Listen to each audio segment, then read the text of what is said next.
Hello, hi, welcome back to my channel. My name is Lizzie and I read books.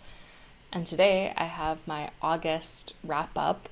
There's one book that I may finish before the end of August. It's actually another graphic novel by Tille Walden. So I'll start with the Tille Walden book that I have to pick up. I just finished this morning Spinning by Tille Walden, which is a memoir and talks about her experiences ice skating as a teenager, coming out or coming to terms with her queer and gay identity. It's really sweet, and it made me want to have something that I dedicate my life to in the same way that you throw yourself into things when you're that age. Yeah, it's a great story and reads really fast if you're looking for a reflection on being young, questioning your sexuality, trying to fit in, make friends, because that also happens. She moves with her family from New Jersey to Texas. There was one small bit where she mentions, oh yeah, I don't talk to my older brother a lot. And I liked that he had maybe one or two scenes, but he's not included much. And I felt like that was true to her lived experience of him and not being so much an active part of her life. Rosalie Lightning by, is it Tim or Tom? Tom Hart. This broke me. It was so sad and so heartfelt. Is about a 2-year-old daughter who dies suddenly, and the father, this is also a memoir, is grappling with that grief and the loss and that just emptiness. This book, I think, captures that very raw and yet imaginative way in which we think about what happened and then are creating and co-creating this new life without this person, but knowing and feeling and sensing them in what they do and the routines they had and the experiences they could or could not have, the potential of things. Overall, just a really special book. Okay, out of the land of graphic memoir and into just memoir, we have Blueberries. This is perhaps more literary fiction attempt.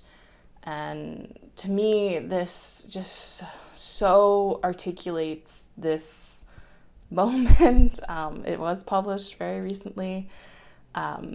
Just questioning and being curious about the world and how it works and who we are in the world.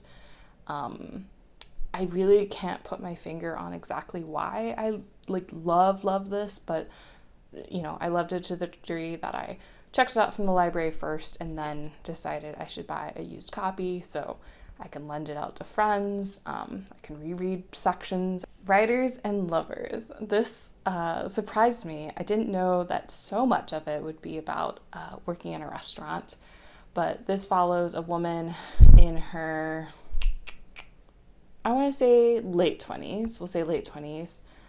She's trying to write a book. And so she goes on this retreat, but she's also very broke. And so she's working at this restaurant and just trying to make ends meet. We follow her through a couple relationships. 31-year-old. So sorry, early 30s.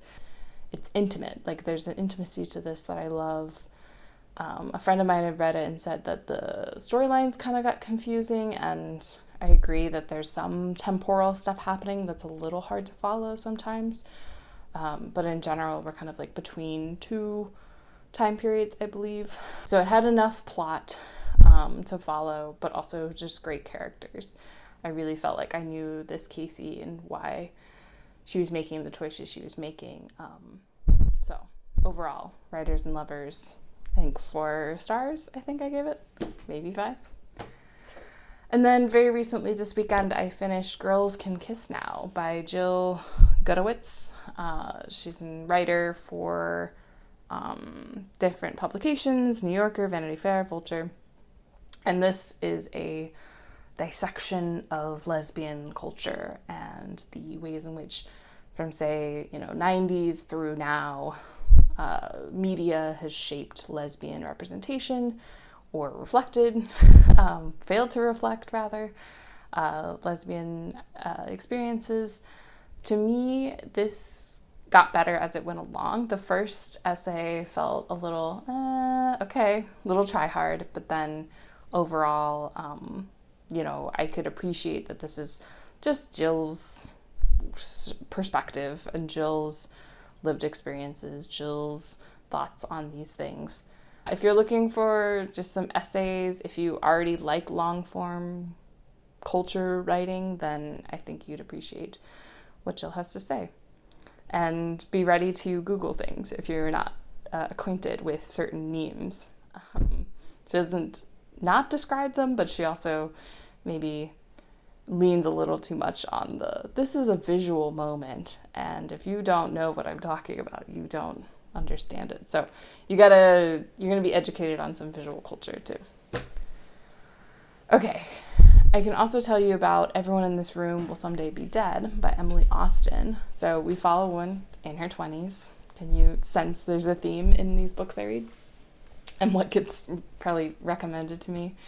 What's in the algorithm? So it has a religious and religion subplot, which I started skipping over towards the end.